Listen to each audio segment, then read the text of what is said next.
So when I say ultimate comfort food combination, what's the first thing that comes to your mind? For me, it's actually a couple of things, but something I could always eat is the combination carbs and cheese. So today I'm giving you not one, not two, but 3 ultimate comfort food recipes with carbs and cheese. And we're starting out with breakfast/lunch, a grilled cheese sandwich. And we're not making any old boring grilled cheese sandwich either. I am using my homemade bread. Optional step. I prefer to use sourdough bread for my grilled cheeses because they're a bit more sturdy. And I have 3 different types of cheeses. I'm Dutch, so we eat a lot of cheese. I think there's like 8 different types of cheeses in my refrigerator right now. This is a mature farmer's cheese. It's local and it packs a lot of flavor, but it's still very nice and creamy and it melts really nicely. And then I have a mature cheddar cheese. And I also use some feta, and the feta cheese, it's nice and salty and it really adds a lot of flavor to your grilled cheese sandwich. And now for me, this sandwich really needs some chili flakes for the heat. And also I'm not using butter for my bread. You could totally do that if you want to, but I'm using a combination of mayonnaise and barbecue sauce because the barbecue sauce really adds a nice smoky flavor. It's very important that you start out with using very low heat because especially with mayonnaise and barbecue sauce, it has a tendency to burn easily and you'll end up with burnt bread and still not melted cheese. And that's also the reason why I grate my cheese instead of just putting slices on because that will melt easier. So let's mayonnaise and barbecue sauce our bread. As you can tell, I'm putting mayonnaise on both sides of my bread, and that's because I prefer to have both sides baked. It adds a really nice crunch to your entire sandwich. And let's put it in. You just want the bottom parts to have a nice crunch. It doesn't need to be very golden brown or dark. You just want to have a little bit of a crunch because it adds really a nice texture to our grilled cheese sandwich.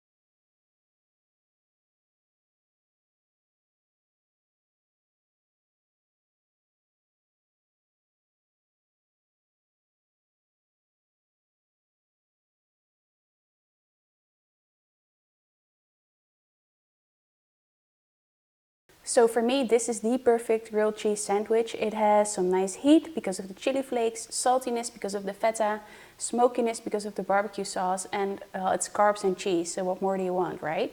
I'm going to take my lunch break and I'll be back after with the next recipe.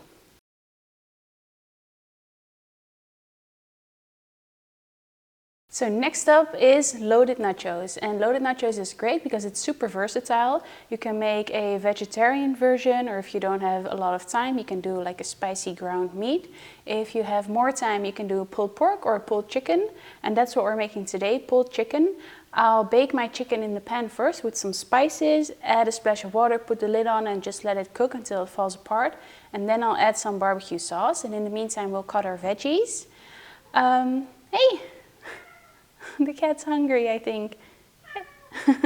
In a bit, relax. The spices I use for my pulled chicken is salt, pepper, paprika, garlic powder, cumin and oregano, but I'll put the quantities either in the description box below or on my website. So let's get cooking. Put this on. Some butter. Je krijgt zo. She's very hungry.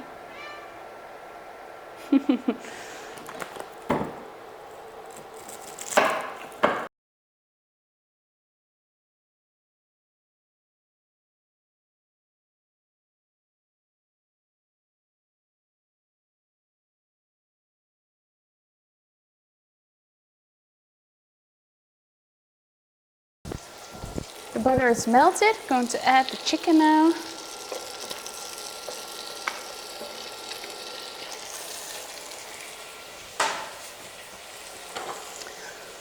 and the spices.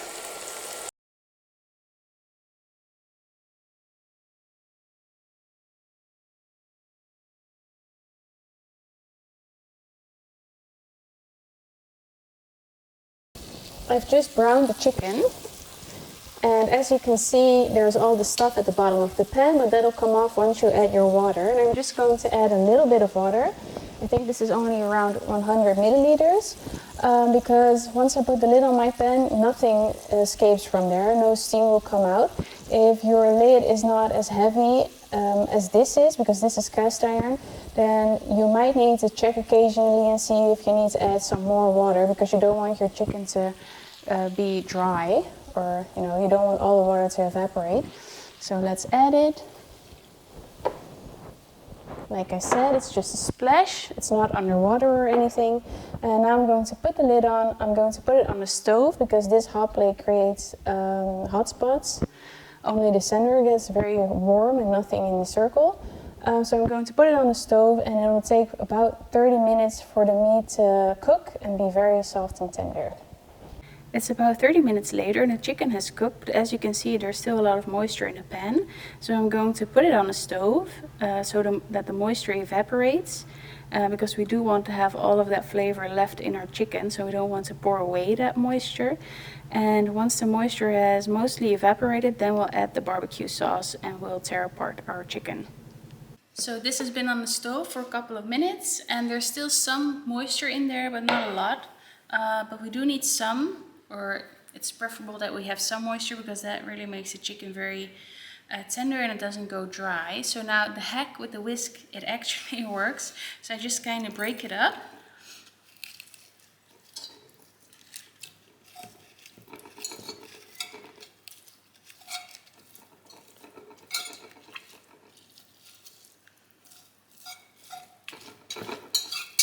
And then you whisk.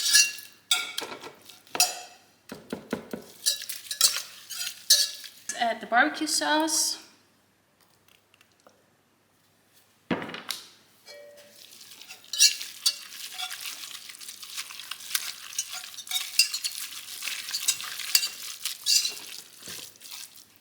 A little bit more. Nope, that's a lot more, but that's fine.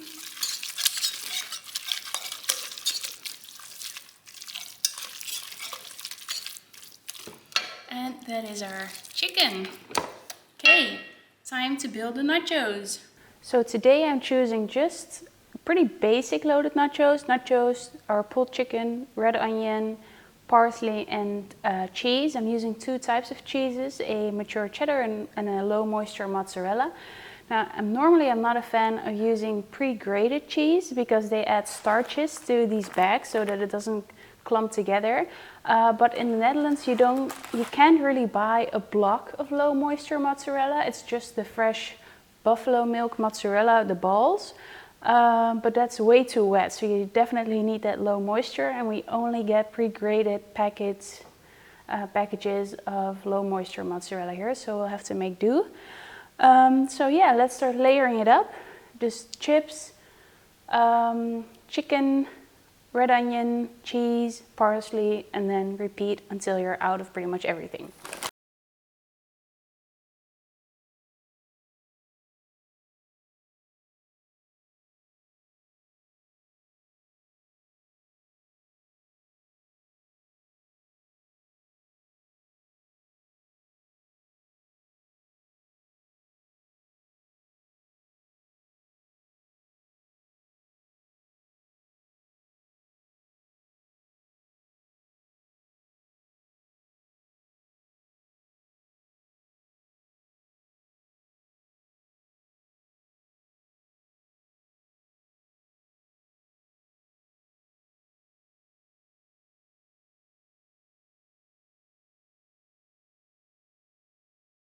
Our nachos are ready to go into the oven. Now a couple of pet peeves of mine, and this is why I never order nachos in a restaurant or in a bar. Make sure that your cheese is melted properly and put it in the oven for longer, but at a lower time. And that's also the reason, like I said, why I don't use pre-grated cheese, because they add in the starches so that it doesn't lump together. But those starches also mean that the cheese doesn't melt as nicely. So you get those really defined flakes still, and it's more dry, and you'll get a hard crust instead of that nice and gooey cheese that pulls away when you take your nacho. So important to grate your own cheese, put it in the oven for longer at a lower temperature.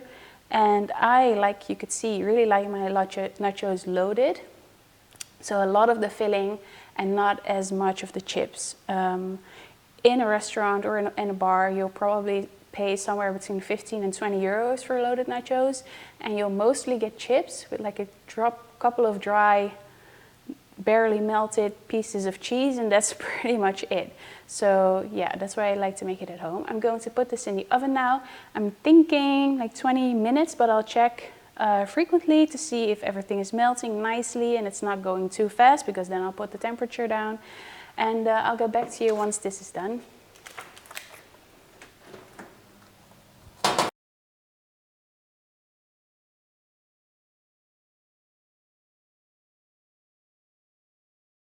Our nacho is the best. They are covered with so much cheese and chicken that I don't even know where to start. Yeah.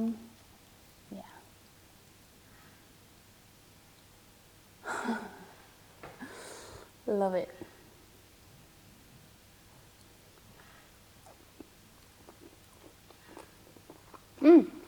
I forgot. Wait.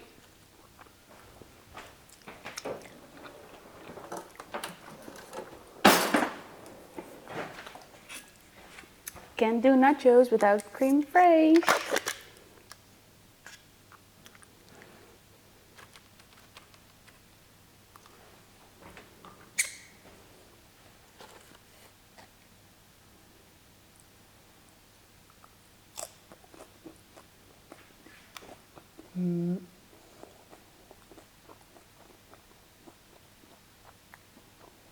The best, seriously. And you saw how easy it was. The chicken is the hardest part, but that's also just like literally weight. Super easy. It's so good. Definitely, if you serve this at a party or whatever, people are going to love you. Okay. Snack time, and then on to dinner. Recipe number 3. So carbs and cheese. What else could this be than pasta? And we're making mac and cheese. Not literally, because I'm not using macaroni, because I really hate macaroni pasta. And I know all pasta pretty much tastes the same, but for me it's just the structure of that small pasta. I don't like it. I think it's maybe trauma from my youth or something. My mom used to make macaroni quite a lot when we were younger.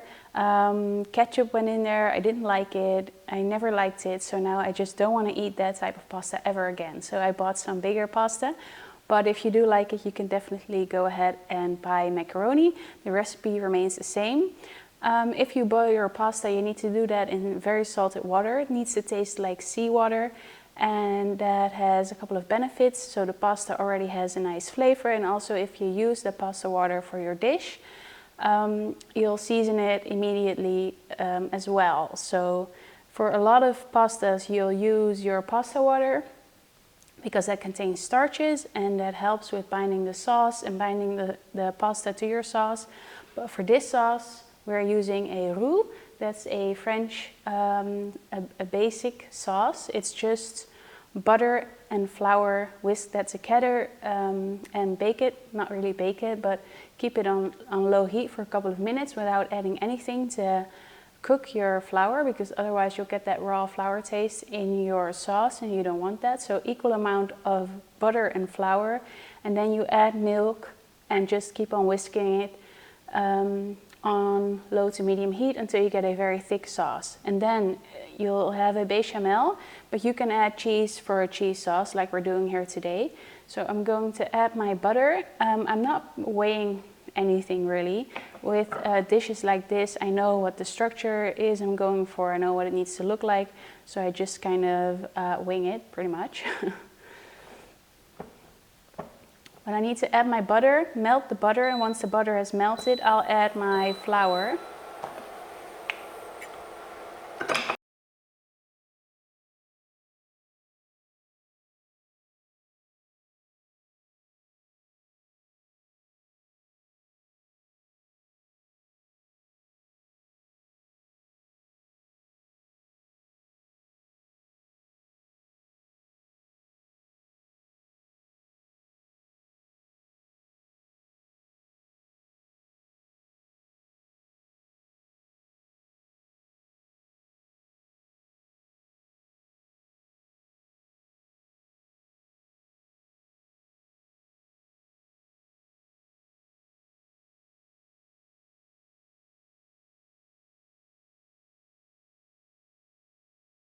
Well, that took around, what, 5 minutes? Growing up, my mom never really made anything from scratch. She would always buy those packets and stuff, just pre-made sauces, pre-made spice mixes, everything was pre-made. And now I don't really understand why, because it's so easy to do yourself, but maybe you just, need to try and see that it's not that much work. I don't know. We'll add our pasta. Making this makes me remember a thing my husband used to make. We just moved in together and he said, you know what, I'm going to cook tonight. I'm going to make you my favorite dish we used to make when we were still going to university, him and his best friend. And they would make mac and cheese, but it's not like mac and cheese as in a cheese sauce. No, it was literally just boiled pasta, and they would add pre-grated packets of cheese and ham and then just stir. It's like a blob of pasta and hard cheese. He made it for me once and I was laughing so hard, and he never cooked again, so sorry darling. Okay, so our pasta is ready, that we can pour that in our dish. I'm just going to make the topping real quick. I have some Parmesan cheese over here, and I'm going to grate some in my bowl. So this is some panko. That's like the more rough version of breadcrumbs. And I really like it for some extra texture. Some pepper on. And some oil, because I want it to brown out really nicely in the oven. Like just a tablespoon. Mix, mix. I am going to lightly grease my oven dish with some olive oil. Don't want anything to stick.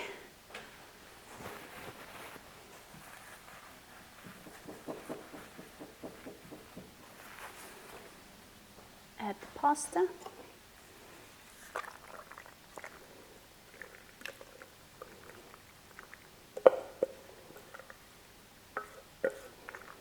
So we have our pasta, but I am going to actually add another layer of cheese.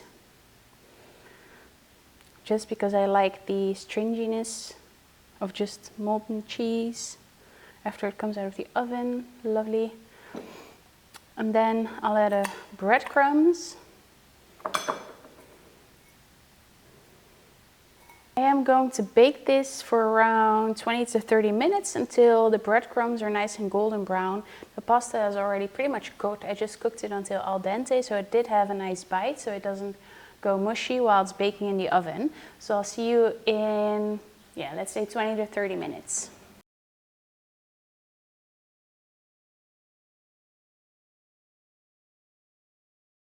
I think the best part about this dish is that it's done so quickly. It took about 10 minutes in total just to make, and then after that I just needed to go into the oven.